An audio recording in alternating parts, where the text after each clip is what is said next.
Au sommaire de cette édition, un motard grièvement blessé. Tel est le bilan de l'accident de circulation qui s'est produit au croisement des avenues Mama Mujinga et Likasi dans la commune de Manika. Et puis vous suivrez également le ministre national de Mines a foulé le sol à la baie ce mercredi 4 décembre. L'objectif de sa visite, faire un état des lieux dans le secteur minier. Et c'est parti pour cette édition du journal. Mesdames et messieurs, bienvenue. Un jeune homme âgé d'une vingtaine révolue a été renversé ce mercredi 4 décembre 2019 par un véhicule de marque Yas au croisement des avenues Mama Mujinga et Likasi. Ce jeune motocycliste de son état a été vite acheminé à l'hôpital le plus proche. Par ailleurs, le chauffeur a pris la poudre d'escampette. Je vous propose de suivre ce reportage.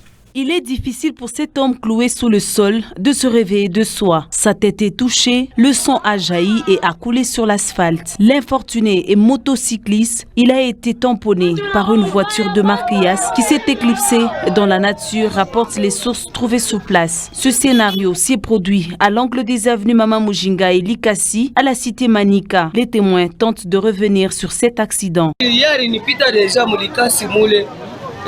Il m'a dépassé au niveau de Likasi. Il roulait à une grande vitesse et directement, je vis une foule. Je suis allé regarder, c'est le motard qui m'a dépassé. Je ne sais pas c'est lui qui l'a cogné.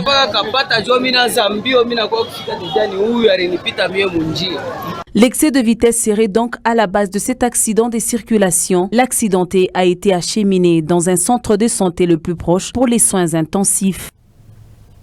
Et en éducation, après avoir étudié le cours de civisme en classe, les élèves de la 5e du complexe scolaire Saint-Paul ont effectué une classe promenade à la mairie pour lier la théorie à la pratique.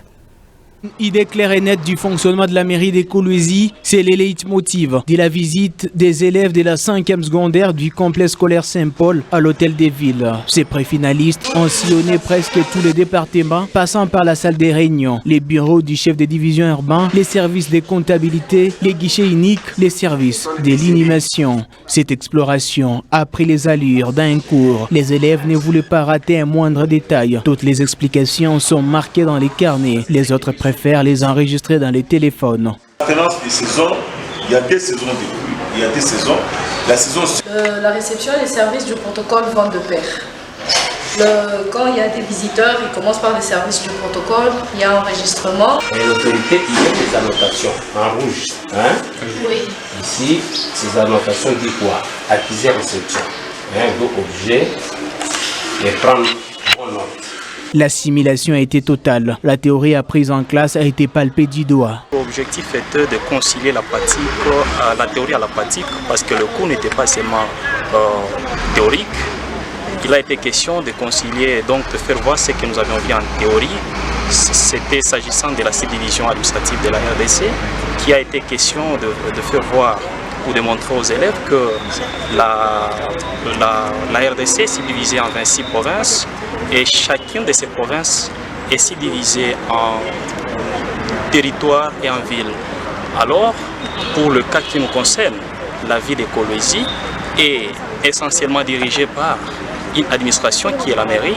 Il a été question d'amener les élèves pour voir essentiellement c'est quoi la mairie, comment fonctionne l'organisation et son fonctionnement, c'est un peu ça. Saint-Paul n'est pas à sa première classe promenade.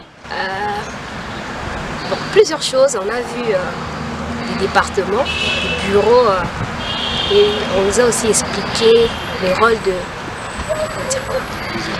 rôles de chaque département. Oui, nous sommes venus à la mairie de Kolwezi faire les visites conformément au cours de civisme. Comme le professeur nous avait expliqué comment notre pays est divisé, nous sommes entrés en détail et nous sommes arrivés en province. Et en province, on a vu les villes. Pourquoi le professeur nous avait dit qu'il fallait passer à la visite auprès de la mairie. C'est pourquoi nous sommes aujourd'hui auprès de la mairie. Les complexes scolaires Saint-Paul est localisé au quartier Jolicide et organise des sections maternelles, primaires et secondaires avec comme devise la différence, la performance et surtout la compétence.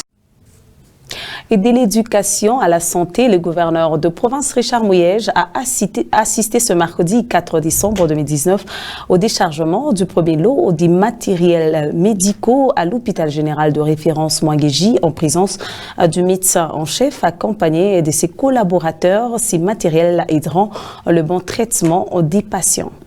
Contre vents et marées, Richard Mouyej Manguez-Mans demeure imperturbable quant à la poursuite de la modernisation et la viabilité de l'hôpital général de référence Mwangeji. Ce mercredi 4 décembre 2019, il est allé voir les containers d'équipements médicaux au dit hôpital. Un arsenal de haute technologie pour une meilleure prise en charge sanitaire des Lualabé, c'est ce que mérite sa chère population, estime le gouverneur. Ce dernier s'est résolu exceptionnellement d'équiper l'hôpital Mwangeji d'une branche d'imagerie IRM dernière génération. Bon, c'est le début de la série. On a commandé tout un lot d'équipements, de laboratoire, mais aussi les imageries, jusqu'à IRM. On a commandé beaucoup d'équipements, l'objectif est le même.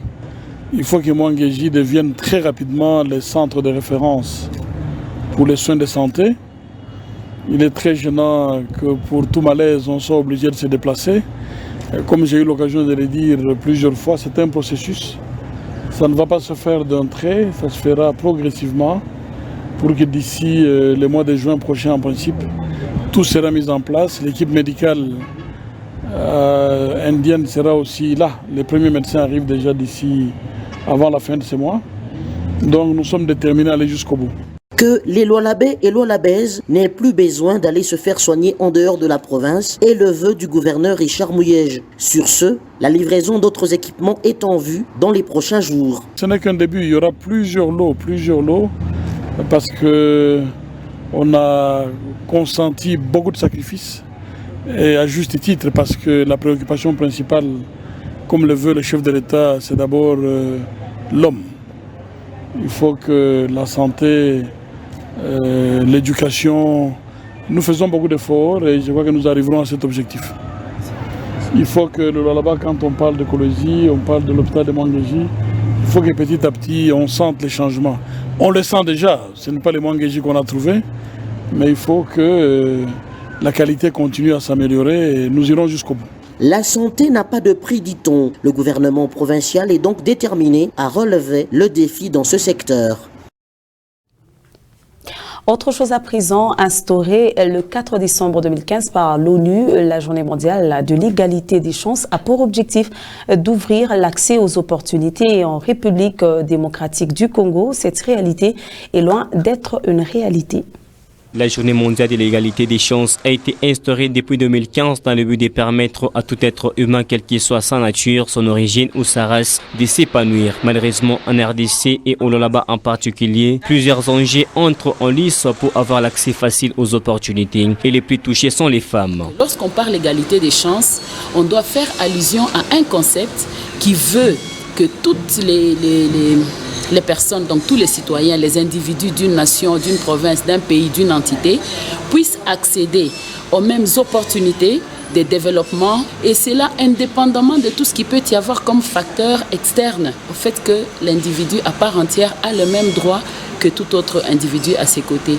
Et alors dans notre pays, je crois que l'égalité des chances devrait se voir au niveau de la base, à partir des différentes formations que les personnes reçoivent, à partir des différents domaines dans lesquels ils interviennent pour qu'ils puissent aussi arriver à se qualifier, pour qu'ils puissent accéder aux mêmes opportunités. Pour atteindre leurs objectifs, les femmes doivent s'intéresser aux différentes activités qui cadrent avec le développement. Je pense qu'il y a aussi un découragement de la part parce que les femmes déjà en général ce sont des gens qui sont très battantes. Toutes les femmes à toutes catégories possibles, elles veulent se battre parce qu'elles ont toujours des causes à défendre. Et donc si vous voyez qu'elles ne sont pas vraiment actives, c'est peut-être par rapport à ce qu'elles subissent, elles se sont découragées quelque part. Puis il y a les familles, il y a l'entourage, il y a la société qui décourage aussi la femme. Je ne dirais pas l'État, parce que l'État a donné l'éducation pour tout le monde, avec le même privilège, avec le même accès. Donc le gouvernement pourra toujours continuer dans cette mission de conscientiser la femme elle-même, parce qu'il y a une part aussi, quelque part, l'inconscience de nous-mêmes, femmes, et aussi nos familles, nos églises, qui est aussi parfois un tout petit peu à la base des découragements. La femme, en fait, elle est découragée par beaucoup de choses qui l'entourent. En dehors d'elle-même, en dehors de sa force et de sa faiblesse, elle est entourée par plusieurs problèmes qui la découragent. Alors si l'État, la famille et l'Église aussi, comme ici chez nous, l'Église, je crois qu'elle occupe aussi une très grande partie dans nos vies, nous pouvons stimuler la femme à aller de l'avant, parce que si une femme va de l'avant, je crois qu'elle traîne derrière elle un grand monde. Plusieurs initiatives se font tenter afin de restaurer l'égalité des chances et rendre possible une mobilisation citoyenne en faveur de l'humanité. Autre chose à présent, consacrer son temps libre en mettant au service de l'autre son énergie et ses compétences afin de promouvoir le travail des bénévoles pour le développement. Tel est l'objectif poursuivi par la Journée mondiale du bénévolat célébrée le 5 décembre de chaque année. Promouvoir le travail des bénévoles pour le développement économique et social, aussi bien au niveau local, national et international, mettre en avant les rôles joués par les structures associatives qui s'efforcent de répondre aux divers besoins de la vie sociale, principalement auprès des jeunes. Les bénévolats, une activité indispensable, non rétribuée et librement choisie, prenant appui sur des motivations et des options personnelles. Il est accessible à toute personne, indépendamment du sexe, de l'âge, de la nationalité, de la race, des options philosophiques ou religieuses, de la condition physique, sociale. Les bénévolats se réalisent dans une approche éthique et humanitaire, en respectant la dignité humaine. L'engagement bénévole est un instrument de développement dans notre société. Il occupe une place spécifique dans la société civile, complémentaire et non concurrentielle au travail rémunéré. Et d'une journée à une autre, le 3 décembre de chaque année, le monde célèbre la Journée mondiale des personnes handicapées. À cette occasion, le chef de l'État s'est adressé à la nation afin de commémorer cette journée. Plusieurs points ont été épinglés, notamment celui de la création d'une société inclusive et demandant aux personnes vivant avec handicap d'avoir encore plus confiance en elles et de s'impliquer dans le processus de la reconstruction de la République démocratique du Congo. C'est ici l'occasion pour moi de réaffirmer ma détermination d'œuvrer à l'égard de ceux qui, du reste, guident ma vision de la République démocratique du Congo pour l'inclusion des personnes handicapées et autres personnes vulnérables et promouvoir ainsi l'égalité de tous les Congolais.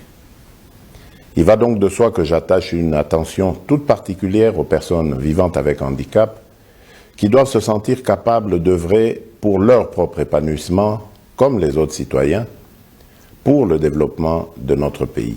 J'appelle toutes les institutions du pays à travailler pour la création d'une société inclusive où la reconnaissance et la promotion du droit à la différence seront une réalité dans tous les secteurs, à savoir l'éducation, la santé, le sport, la culture, l'environnement, la sécurité, l'économie nationale et autres.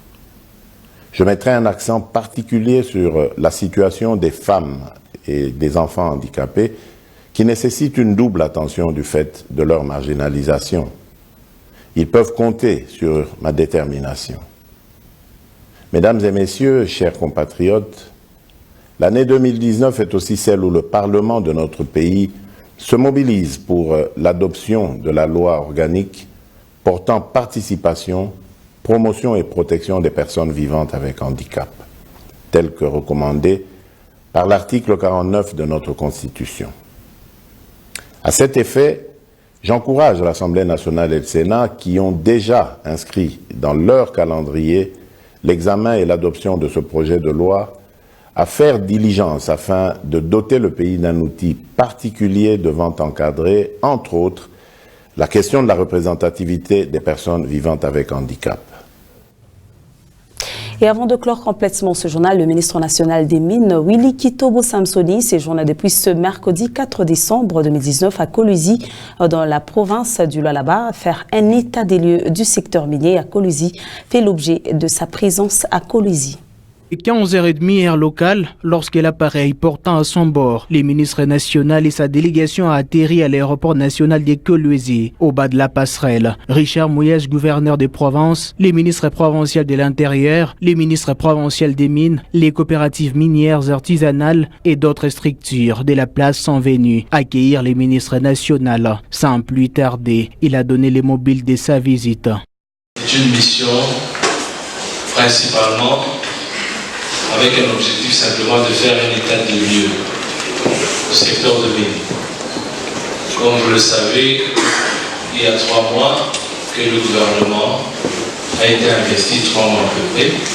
Ces entretiens ne prendront que 2 jours. C'est donc les vendredis que le ministre national des Mines va devoir quitter la capitale mondiale du cobalt. Et c'est par cette note que nous mettons un point final à ce journal. Merci à vous tous de l'avoir suivi. Le programme continue sur votre chaîne.